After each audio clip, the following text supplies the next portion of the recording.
Guys, welcome back to On the Road. Today we're gonna have a lot of fun. So I'm heading up to Harry Henning III's house, and he is going to take me over to a friend of his who has this huge standard gauge layout. So it's a private layout that a friend of his has, and it's astronomical in size. And he asked me if I wanted to go see it, so I'm heading up there now, and we're gonna check it out, and it should be pretty fun. Of course, I'm still learning standard gauge stuff, so I'm excited to see all of this stuff and ask a bunch of questions and videotape some of the trains and things like that. So after 500. It'll be pretty cool when we get up there. So head to Harry's, and then we're going to drive up there, and hopefully it'll be a really fun day. So I'll see you guys as soon as we get there. When you walk into the main train room, there's this little guest book right here that you can sign into, and then you can go either left or right around the layout. You can see here he's got a whole scene of, I think these are Department 56 buildings, really cool. But then there's this entire wall of all his standard gauge collection that he has encased on these glass cases, and these are all original pieces, and it's unbelievable some of the pieces that are in here. There's American Flyer sets with the original lithographed passenger cars. I mean, there's just an amazing collection, and the pieces are just in astounding condition. There's just everything. You can see here's a wall of crossing gates and little signals and smaller passenger cars. He did a really nice display here. He's got glass shelves with track on it, and then he's got all these nice cards that tell you what each piece is. But if you look around this room, it's just this huge historic barn that's on his property that he renovated the entire inside for this train room, and it's just a giant room of standard gauge trains. So some really incredible pieces in this case here. Some super rare right there, like this one right here, this American Flyer President Special 1927. But these are lithographed passenger cars, so hard to find in this kind of condition. There's a bunch of semaphores and other signals right here. He's even got a little steam engine to the left there. But I could spend an hour, just looking at all the pieces in the case here, and they're so well presented and displayed. Just amazing, the way he built these cabinets. There's a 1930 Flyer Statesman. Just amazing sets that are in this case.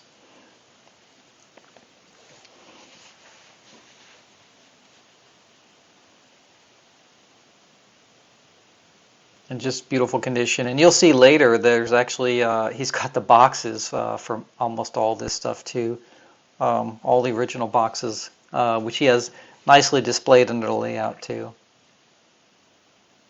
But it's just this big wall of all original American Flyer, Ives, Lionel.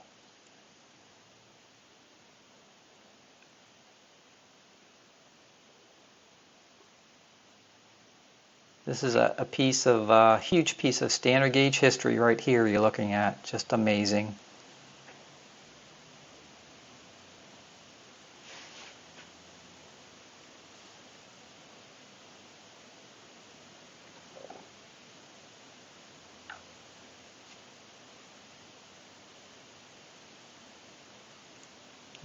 Original Blue Comet.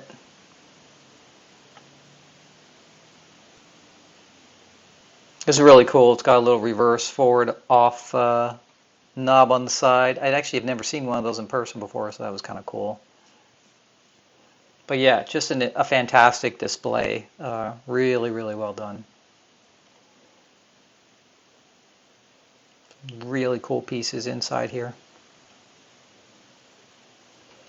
And then, in different parts of the layout, this is when you enter the room, this is one of the corners right here. He's got some elevated stuff, comes around. Another corner, it's got this cool terrace here. This actually has the one, I think that's the 116, the bigger station. So that's a larger terrace. I didn't know they actually made that one, but that fits the larger one. It's got, you can see the small one right behind it there. It's got the monorail running around there, which actually goes to the other side of the layout, which you'll see running. And then on the other side, he's got some erector stuff. You can see sort of that in the background. But it's multiple levels of trains here. So the monorail goes in and out of these tunnels, and they come out on the other side there. So multiple tunnels. He's using Gargrave's track, which is actually really nice. And he created his own roadbed out of cork and then painted it. So, and you'll see when the trains are running here, he told me that basically today you'll see all these trains running. And we had like 20 trains running simultaneously. That's how much he's got going on here. There's a little scene with some of the villa houses, tin plate. This is super cool. This is a M10,000 in standard gauge size, custom made. Really cool, and it has a chain drive on it for the motor on the front. I think he said only 25 of those were made. It's got an elevated level on the one side as you walk in here. Down below he's got a trolley that runs around. You'll see that when the video starts, when the trains are running. And you can see back there in the corner, we've got a upper level goes into a tunnel, and then there's a roundhouse in the back here. He's got the, so you got 1, 2, 3 sections, 3 or 4 sections, roundhouse, turntable back there. He's got this very cool erector set amusement area. These are so cool. You'll see these running. Ferris wheel, you got the carousel here. This is all erector sets. I didn't know Erector made these, but they did. And then they have the parachute drop. If you can see on the left, the parachutes are going up and they'll drop down. This coaster is one of the Coaster Dynamics coasters, but the trains are just, you'll see trains running everywhere here. But he has sort of a little amusement park. But these erector sets are so neat.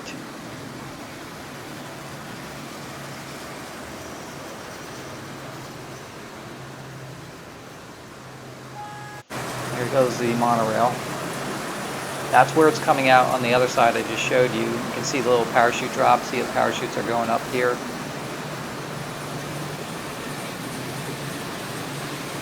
Really cool. So this I didn't know Erector made all these sets, so these are super cool. There's the monorail coming out after it went around to the other side. Blue Comet at the top there, running around.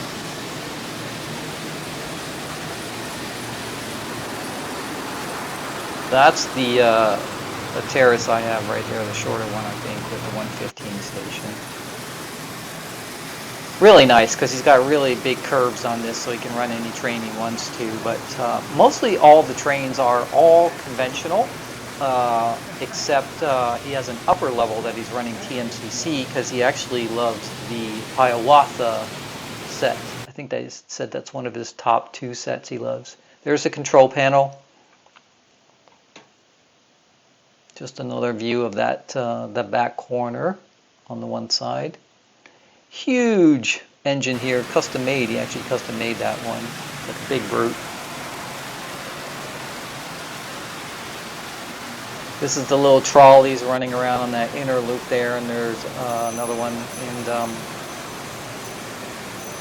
he's got this system where where everything sort of runs, and no 2 trains can crash into each other. So there's a little around that loop for the trolley. It'll actually, one train will stop while the other one goes by, and then the other one will start up. This is actually a Buddy L that runs around the ceiling. So cool. It was electrified. I think, if I'm not mistaken, I'm not sure, you guys can correct me, but I think these were all just push trains when Buddy L made their trains, but this one was electrified, and it goes around the ceiling, runs around the ceiling of the on top of the standard gauge trains.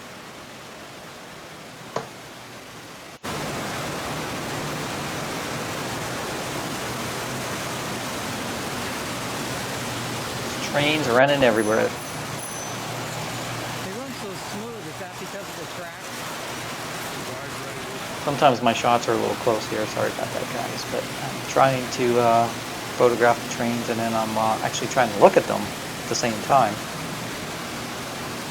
There's a nice coal drag there. He's got tons of coal cars. He likes, I think he told me he likes long trains, so.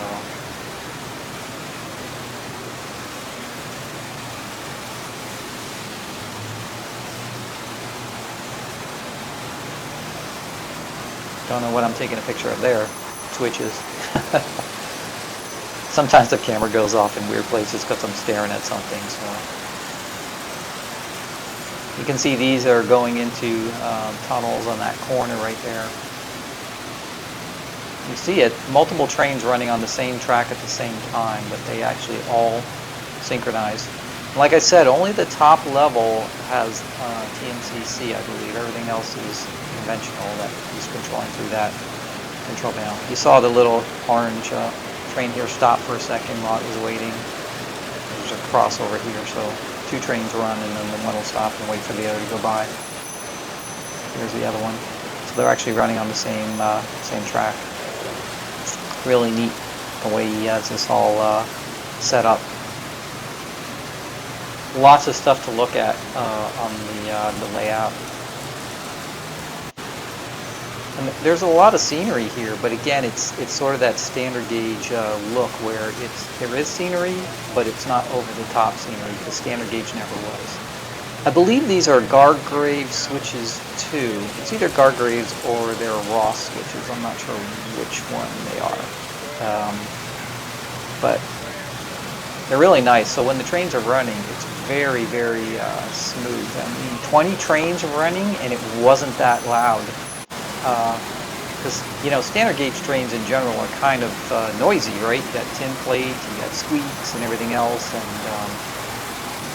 it was, you know, these solid rails that make it really nice. There's the pay-as-you-go trolley, just flew by there. There's the Hiawatha up top there.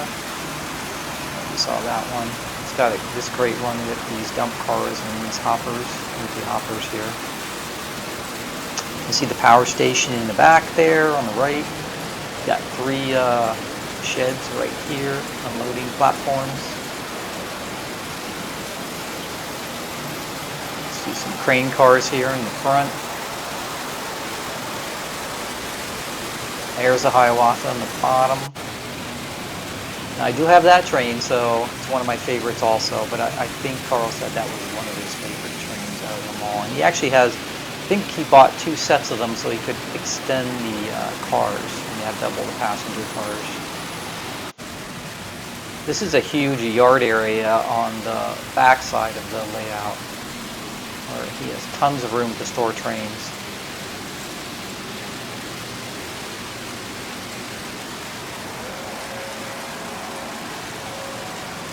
This is one of my favorites too. I love it with these. I love the 2-tone green.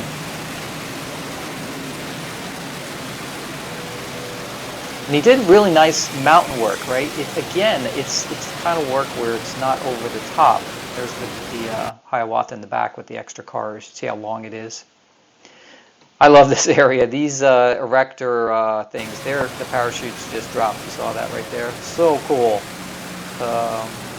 All this erector stuff. I gotta try to locate something like this.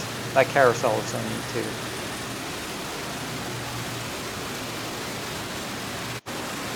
There she is. That's the Lionel TMCC one. This has the extra cars here to make it super long.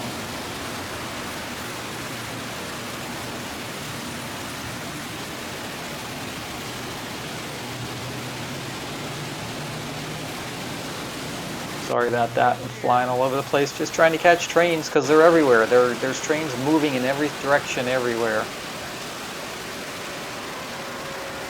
Nice shot of the floor. Yeah, right here. You can see it's 44 by 60, but you see how the sort of lays out in the room there where you can walk around it on all sides. So you get views of everything. And what's really neat is you put these little benches right in front of the different areas that you can actually... Oh, there's the M10,000, so sorry. That's a great train. That thing is just gorgeous when it's running around. But anyway, he's got these benches you can actually stand up on so you get an overhead view. I'm not sure what height it is, but he has it at a really nice height. Sort of a lower height, which I really like for the main level, and then it goes up with the mountains and stuff. But Earlier I was saying he does these mountains which are really nicely done, but again, not over the top or over detailed, because they fit the standard gauge sort of look. Got trains running both directions here. This is a great area. Elevated 2 Hellgate bridges here. You've got this big elevated section right here, dual tracks. Here's triple tracks going into the tunnel there. That M10,000 runs so smooth.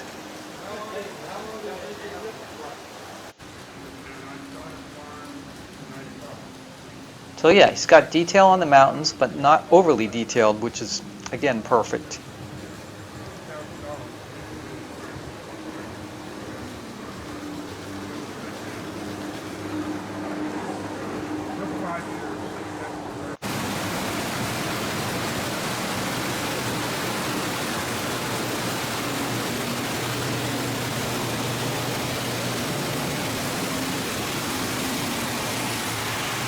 Yeah, there's a great shot of the multi-levels right there. All the boxes for the trains are underneath the layout. So cool. He displays them all, and it's like all these original boxes, which is amazing. Love it. Boxes I've never seen before. That's a picture. That's a little model of his house right there in the lower right, and the barn on the left, where we're in right now. So he built scratch models of his property.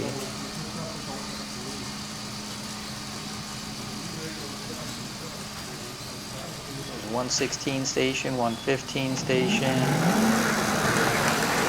This control panel. He's got all the switches on the top, and he's got the sort of the dials on the front here. So these are all the throttles. You can see for all the different areas.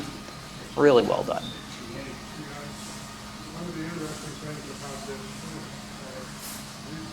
Pretty much all trains can run by themselves, unattended. He gets them all started, and they just take care of themselves as they're going around their layout.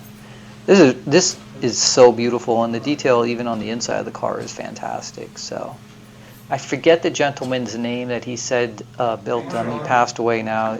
His first name was Jerry. I don't know what his last name was, but whoever he was, he did a fantastic job on that.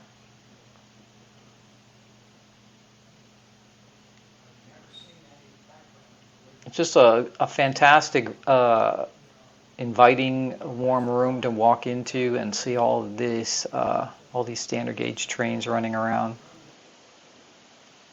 There's a very rare piece right there. See that crane? I never actually had seen that before. The old blue Comet on the top there. No standard gauge collection is complete without a blue Comet, let's face it. Great bridge work right here in the one corner. The span that goes across here is so nice.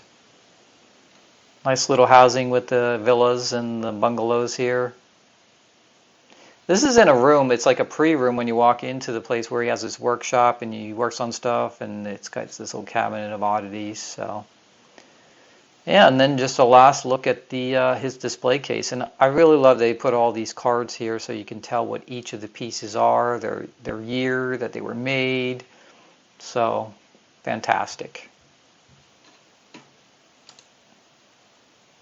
Okay guys, that's it for this video. I hope you enjoyed it as much as I enjoyed videotaping it and experiencing Carl's amazing layout and collection. Thanks to Harry for inviting me along and driving up there. And don't forget, both Harry and his brother were there shooting videos, so check out their Facebook and YouTube pages also, because they shot some video of Carl's layout, so you'll get a different perspective. Harry's brother also did an interview with Carl to get a little information from him, so you can see Carl too. I was actually the one holding the camera shooting that interview for them. So yeah, it was just a fantastic day, fantastic layout, incredible collection, and it was the highlight of my railroading hobby career so far. So as always, make sure you subscribe, hit the like button if you like this video, put your comments down below, and I will see you guys next time. Peace, guys.